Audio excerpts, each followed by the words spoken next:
Flosstube, Katrina, the Crafty cataloger here for my January 2019 update. I'm a little behind. I had originally anticipated doing this video not last Friday but the Friday before, and my family had a snow day, and then I thought no big deal, I'll do it the next Friday, and they had another snow day. Yes, in my last video I asked where our snow was. I do like to have some snow. If it's going to be cold, I at least want something pretty to look at. But the weather here in Michigan has been a little bit too much the last couple weeks, and it looks like we're in for another round for the next week and a half or so. They basically have had 1 3/4 days of school in the last 2 weeks. They did go today, but if the weather reports are to be believed, there's a good chance they'll be missing some days this week as well. I think I've mentioned before that my husband is a high school band director, and so he's starting to get a little grumpy because it is coming up on festival season when he takes his band for their competition performance. And it's really hard to prepare for that when you can't rehearse because you don't have school. So anyway,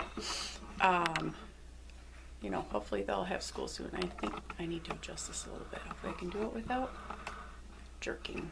Okay, thought I'd try a different spot today. We'll see how the lighting is in this spot.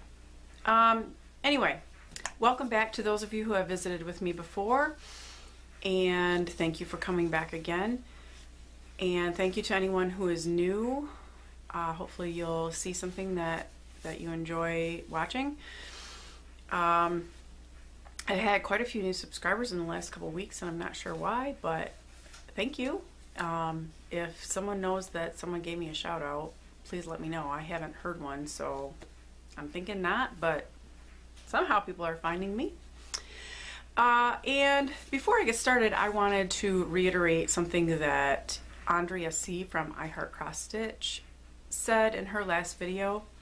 She shouted out and talked about Flosstubers who do Flosstube videos, but English is not their primary language, but they do their Flosstube videos in English. And I agree with her 100%. Kudos to those people. I do watch several of them, and she listed others that I need to go check out. I find it simply amazing that you can A, speak a second language that well, but also well enough to do it on a video. I basically speak English. Some days English is hard, so I agree with Andrea C. Those Flosstubers, kudos to them. Okay, so let's head right into all the stuff. I'm going to start out today with cross stitch.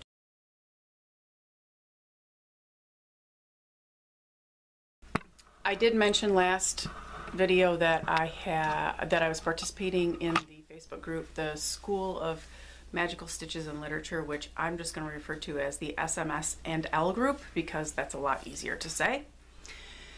I'm still participating. I feel a little bad because the last couple of weeks I have only been able to do part of the homework, but it is fun to attempt to do as much as possible. I think it is causing me to make a conscious effort to stitch more and read more versus other things I could be doing that are really kind of a waste of time, like scrolling through Facebook. So that has been enjoyable. So several of the things that I will show you, I have been using to meet those challenges, and I will try to point out things if I can remember what I did for those challenges, but I might not remember because I can't remember yesterday, let alone what I did for all these. One of the things I've worked on this month is let's just help the light a little bit. Halloweenies. This is a Plum Street sampler, and I know that I did work on this one There was one week where you had to stitch on something with an animal in it and you got extra points if there was a dog. So I stitched this dog over here. I do remember that. So I think the dog here is basically all I've added to this piece. Still enjoy working on this one. Hoping that this month I can kind of get this one finished up. But we'll see. Then another one I've worked on, oh, I need to move my needle minder here so it's out of the way. I actually was working on this one last night to meet some of the challenges. This one is Every Bird Welcome. I have been working on this one as the part of the Not Erase Sal that Taryn from TV Designs put out there a while ago. One of the homework assignments recently was stitch something that flies, or had to have something in it that flew. Obviously this has birds. Last night when I was working on homework, one of the things was hard to find or something you had to order, or was something that was hard to find in it. They said that it could be something you had to order online. Well, I had to order this pattern online. Another challenge was something that you were unable to do by someone else. This one fit that as well because I rarely run right out and buy a pattern when I see one on Flosstube. That's not to say I don't love a lot of the things that many of you are stitching. I just don't tend to go purchase something unless I intend to work on it like right then. But this is one. This is one of the few things. I saw Taryn show this and I basically went and bought it. So it counted for that one. It's counted for several. So I have done some work on this one as well. I just think it's really super cute. I do have to say I'm a little concerned about this. This right here. Oh, I'm having a hard time. Right there.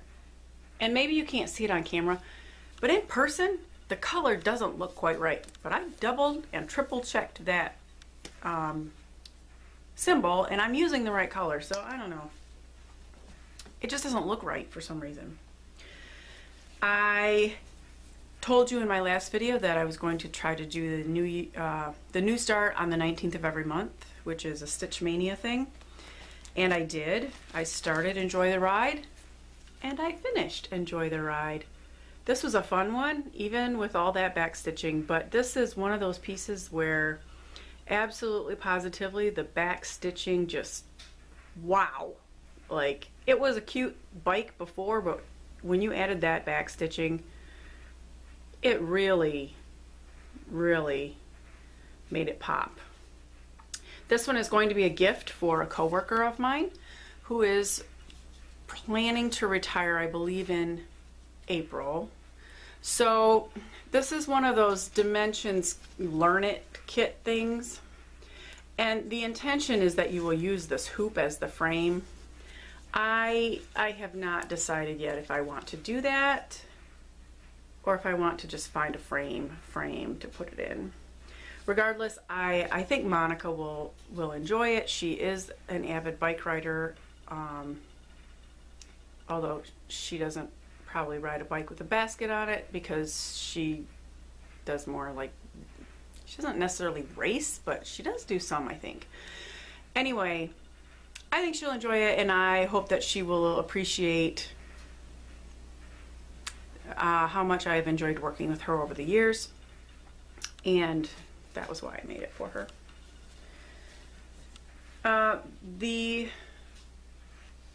My Hade focus for January was Mini Deer Creek, and I got a page finish. Look at that! This floors me. Like, I just love how you can see the antlers coming out, and when you're stitching it, you definitely don't necessarily always notice what it is that you're stitching, and then you step back and it's like, wow, there is a picture there. It's just really cool. I did like I said, I got page 2 finished, started it on page 3. This one also fit many of the challenges for the homework over the past couple of weeks for the SMSNL group. And I still enjoy working on this. I did do something different when I started page 3 on this. I use the Easy PDF reader on my iPad for the pattern for this. And I do think that right in here where page 1 and page 2 meet up, you might not be able to see it on camera. And if I step back from it a ways, I don't see it too badly, but I think there is a bit of a line there. And I know a lot of people have talked about lines forming at page breaks. I also know that when people use the Easy PDF reader, a lot of people would talk about how after a while it would start to slow down because as you're highlighting it adds more and more to the file size. So I thought I got really smart last time, and before I started page 2, I went onto my computer and I actually have a program called Cute PDF Professional. There's a Cute PDF that's a free download that allows you to read PDF documents. It's very similar to Adobe Acrobat. But the Cute PDF Professional version allows you to actually manipulate PDF documents. So you can pull out pages, you can resave just certain pages and whatnot.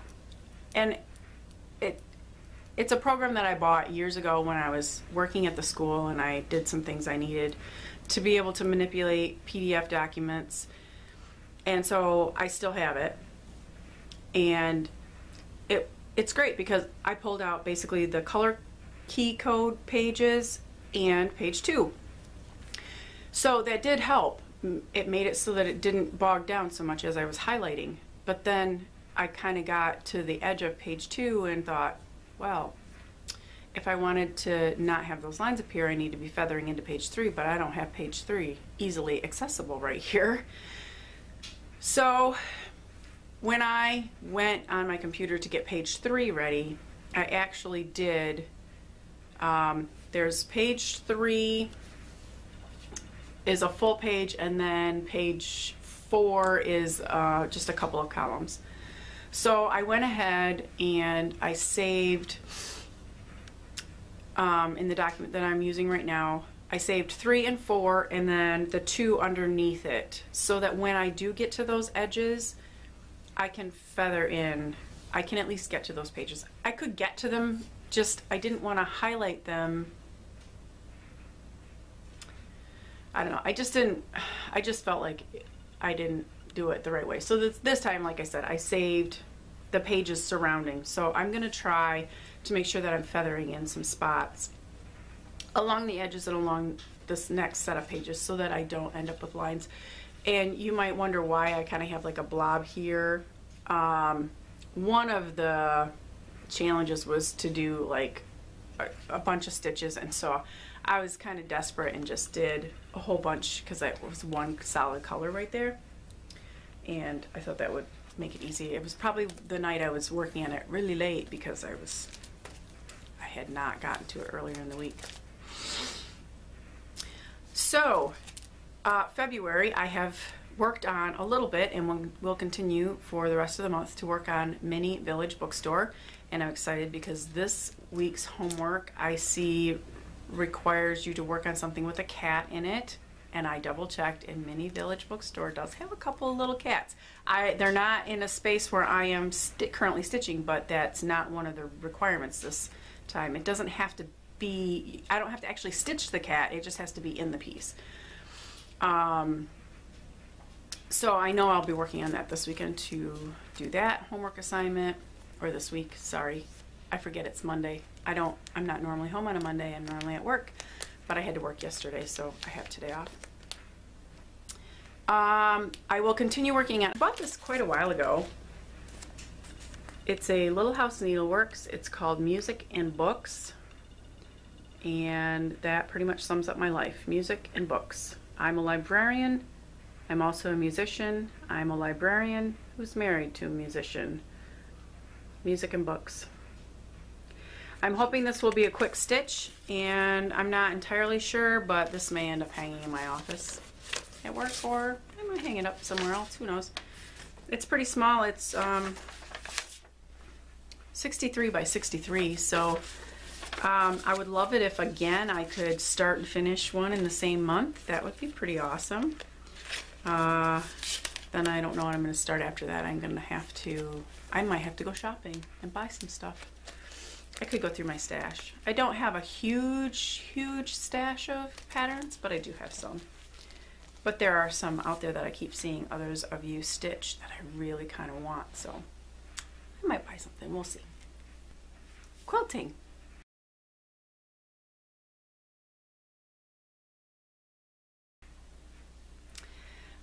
I didn't bring it out here to show you, but I did work on my niece's quilt some more. I will insert a picture here, and the picture will be of the quilt laid out on my bed.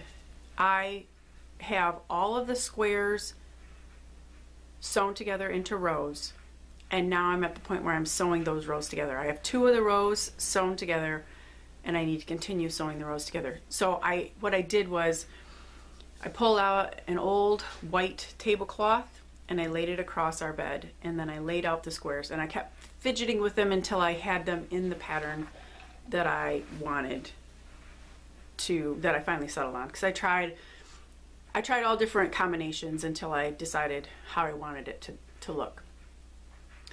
And so then like I said, I did the rows together, and I did do 2 of the rows actually together, but I need to get back to that. I'm really hoping by the end of February I can have the rest of those rows done. This is where it gets very frustrating for me, because I have a hard time getting those corners to match up. So I really need to say to myself, try putting 2 rows together and then just stop. Like, I need to just make that my goal. Like, put 2 rows together every week, and then just keep condensing it down till I have the whole top done.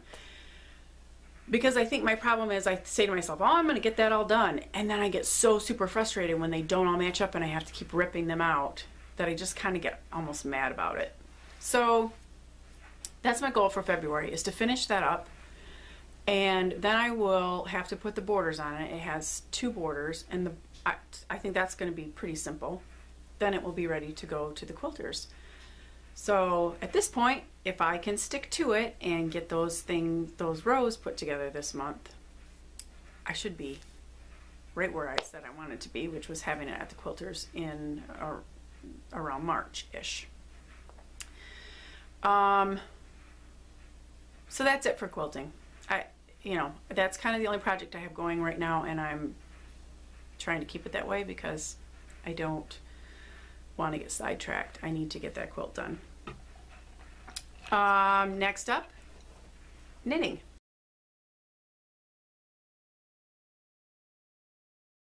I have made quite a bit of progress on this scarf.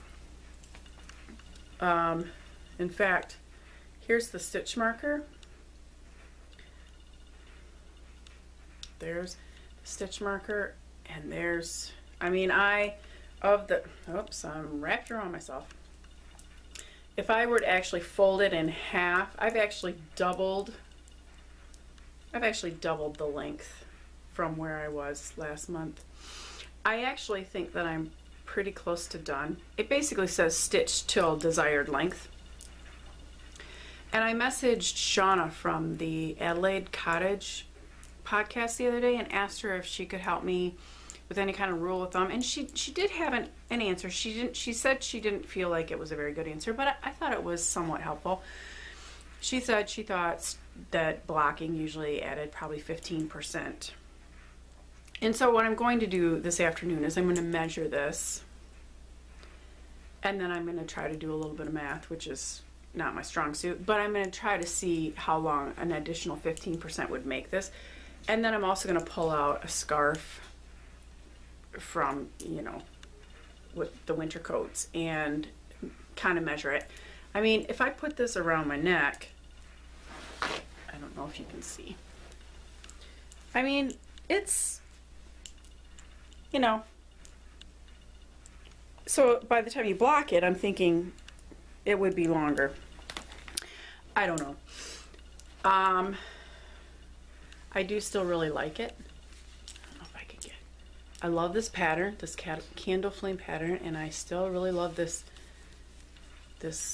yarn with all of its little pops of color. So I'm actually feeling like this is very close to being a finish.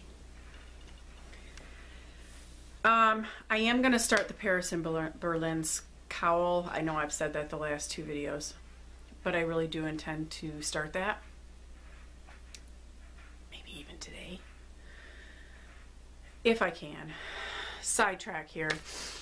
So our youngest child turned 16 yesterday, and in the state of Michigan that means that you can go get your driver's license. If you've taken your driver's ed courses, you've done all your driving time with your parents, and you've taken your driving skills, taken and passed your driving skills test, you can go to the Secretary of State office when you turn 16 and get your driver's license. I'm not sure if it's that way in every state, but that's how it works in Michigan. Well, his birthday was yesterday, so obviously we could not go yesterday because they're not open. So I had told him that we could do that today. So we got up this morning and we went and we got his license, and then he took his first solo drive to school after he dropped me back off. He did make it. He did what he was supposed to do.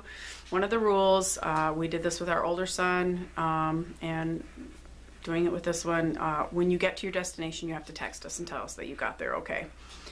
And before he leaves school, he's supposed to text and tell me that he's leaving.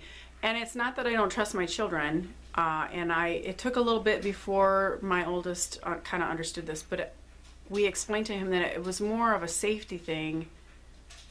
We know roughly how long it takes to get from, you know, school to home. So if, you know, way longer than that passes and you don't show up, we're gonna either start calling you or we're gonna come looking for you, because, you know, if something's happened, I don't want you lying in a ditch somewhere waiting for help. So anyway, you know, as with all parents, mixed feelings. Glad he can drive himself now if he wants to go somewhere, but also apprehensive because, you know, he can drive himself. And I felt kind of bad because we had told him that we would make sure there was a car that he could drive. When my older son turned 16, like 2-3 weeks before he turned 16, I purchased a new car, but I kept my old car with the intent that he could drive it.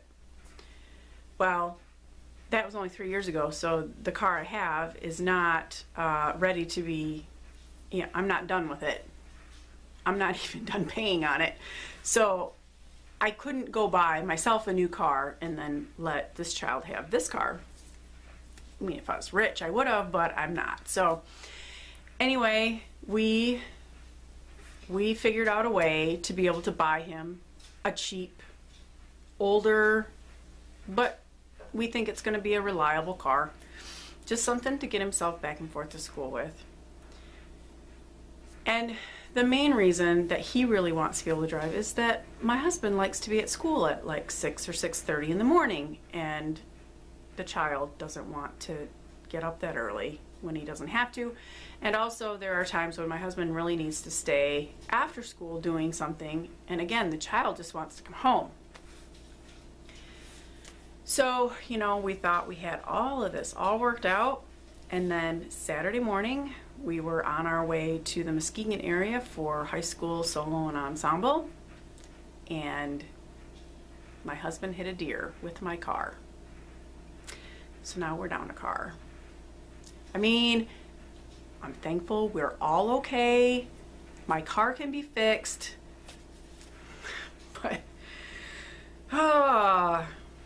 he thought he was going to get to drive to school all week this week and not have to be there really early, and I'm like, sorry, I think you're gonna have to get up early because you're gonna have to go with your dad because my car's not drivable right now.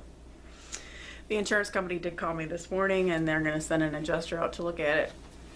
I'm pretty sure it's fixable.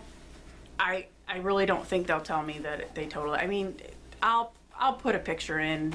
It's not a very good picture, but I'll put a picture in of the front end. The front end is pretty banged up, and my husband's pretty sure the radiator got busted because it was leaking stuff, and so we had it towed right then and there. But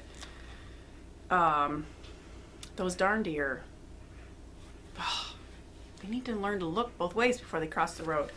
But my husband was right. There was no missing this one. It wasn't like my husband wasn't paying attention. I mean, he did slam on the brakes, and we did slow down a lot, but she was a solid, good-sized deer, and so she was going to do damage no matter what. But anyway, side note. So I feel like I've been on the phone all morning while we went to get his license, and then I've been on the phone, and my husband's trying to figure out if there's some way we can get a rental car, because he doesn't really want to be down a vehicle either. Actually, I think he just doesn't want me to drive his truck all week, but which I don't either, because that'll be expensive. This truck, it's a big truck. It takes a lot of gas. Anyway, I've rambled on long enough. Why did I even ramble on about that? I did go to Joann's after work yesterday, and I bought some yarn. This is just Red Heart yarn, and I need to find, it's like two-tone blue. I need to find a good blanket pattern. I actually had one, but I'm not sure that it will work now that I look at it closer. I actually kind of miss knitting on that baby blanket, and so I thought, well, I'll just make a generic blanket. You can always use more blankets, right? So anyway, that's another thing I want to start. I want to start this week is, or maybe even today, is a blanket. So that's pretty much it for knitting. I have nothing in the paper crafting department. I do need to make a couple of Valentine's Day cards to send to my nieces. I have a couple of Starbucks gift cards that I thought I'd send them for Valentine's Day. So I need to throw those together today and get them in the mail so they get there on time. But other than that, I have done nothing in that area. So let's move on to reading.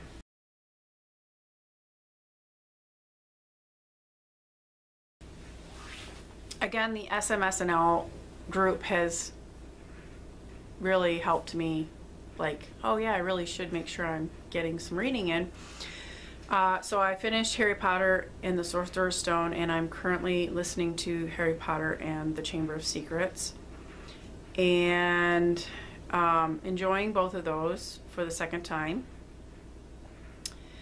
I also read in print a book called A Bound Heart by, the author's last name is France, F-R-A-N-T-Z. I think it was Laura, but I could be wrong.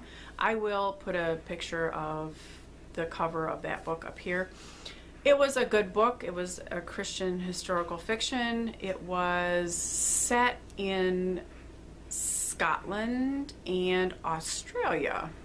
So that was a little different than other things that I have read in the past. But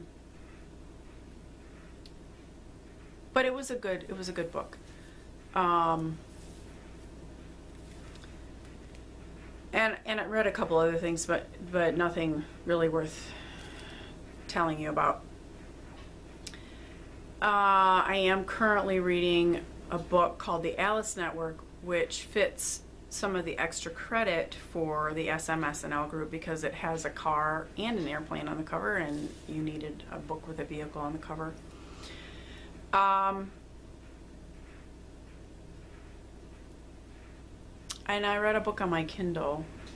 I was somewhere and I needed something to do, and I didn't, for some reason, wasn't prepared, and so I downloaded something that I hadn't read yet.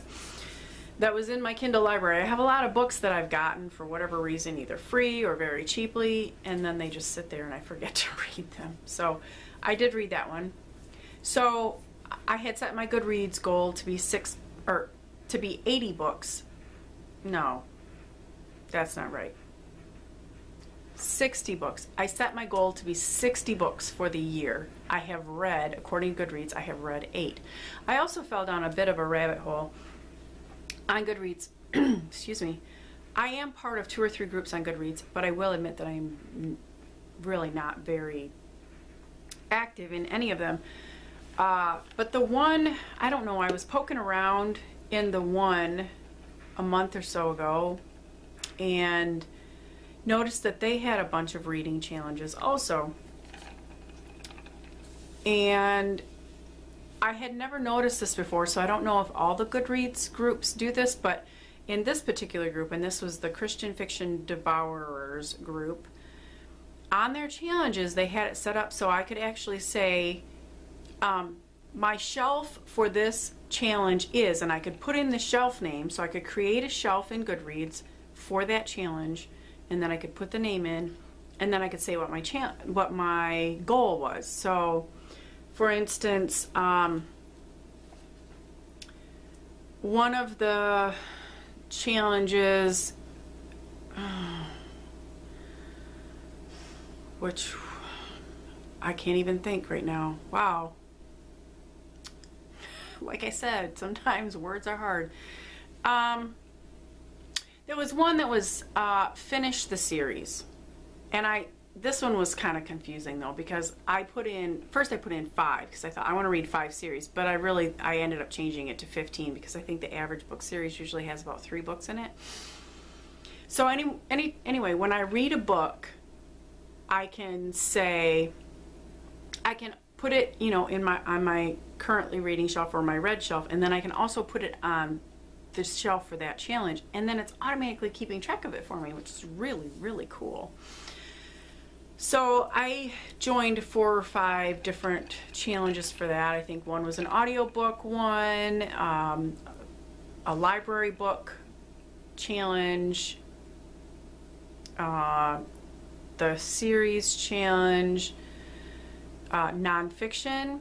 I said I'd like to read 5 nonfiction books this year. I don't necessarily usually make an effort to read nonfiction, and I think I probably should. It's just a good thing to do once in a while.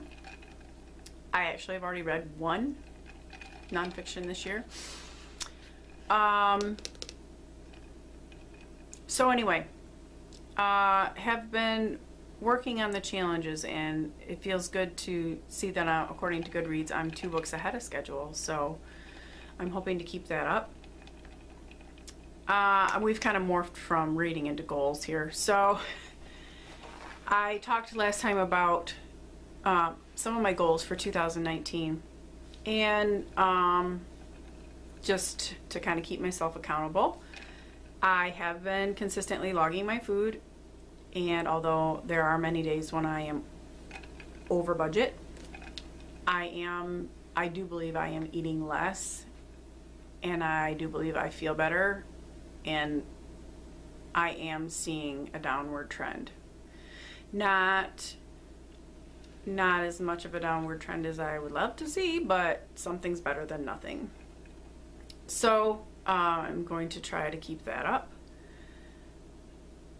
And then I also think I told you about my walking goal for the year, to walk 1,019 kilometers, which equaled out to 633 miles, which averages out to 1.75 miles a day. And I think I explained all this last time about how my intent was to do at least 1.75, if not 2 miles a day, except for Wednesdays during the previous weekend. And so far I'm doing well with that. I walked 25 out of 31 days in January, so I did not walk any of the Wednesdays, and I did miss 2 other days in January. The first one was really stupid on my part. I just didn't plan well. We were going to some friend's house for a game night, and I knew we were going, and for some reason I think I thought we would be home earlier than we were, I should have walked before we went over to their house, and I did not. So then by the time we left and got home, I was too tired. So that was really bad planning on my part. The other day I missed was a Saturday. My husband and I had gone to Mount Pleasant to do some shopping, and we ended up going out to eat, and we've eaten at this restaurant many times before, but for whatever reason, it didn't agree with me that time, and I came home and I did not feel well at all. I mean, like, went to bed at 6:30, didn't feel well. So I didn't walk that day. But other than that, I walked every day in January. And so far in the month of February, I have walked every day except for Wednesdays.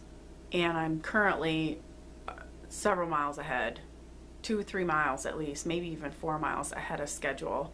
I actually made up a spreadsheet that and I put the number of days that are in each, I put 1.75 in the number of days there are in each month. So there's 1.75 in a column that, 31 spots for January, and 28 for February, and 31 for March, and 30 for April, and so on and so forth.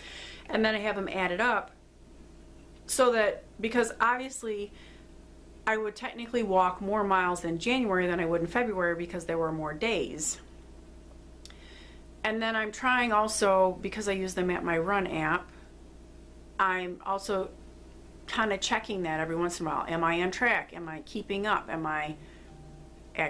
trying to stay ahead, because I know that there will come a day when I don't feel good, or life just gets in the way and for whatever reason I can't walk. I'm hoping that won't be the case too often, but I'd actually like to be ahead of the game rather than have to play catch up. And I do also feel like once spring and summer come, I will probably really be able to push myself to get quite a ways ahead. Right now it's all treadmill walking, which I really don't like. Thank goodness for Flosstube. Oh, you guys are great. I can take my iPad down there and watch Flosstube while I walk, and that is wonderful. But I really would prefer to walk outside. Right now, it's not even safe to walk outside. It's hardly even safe to walk from the door to the car because it's so icy out. But I know that once nicer weather comes and the rail trail is cleaned off and I can walk on that, I can easily do a 4-mile walk on my days off. And even when summer comes and it's light out longer, I know I will do some 3- and 4-mile walks even after work. So I do look forward to that. But I'm pleased with how there are days that I come home from work and I think, I don't want to go downstairs and walk. I just don't want to. And I tell myself, go down there and walk at least a mile. And like last night, I got home from work and I just was like, I don't want to walk. But I don't want to ruin my streak either. So I went downstairs, I told myself I was going to do a mile, and lo and behold, I did 2. Because once I get going, it's like, I might as well stay on here another 20 minutes and do another mile. Half the battle is getting myself to start.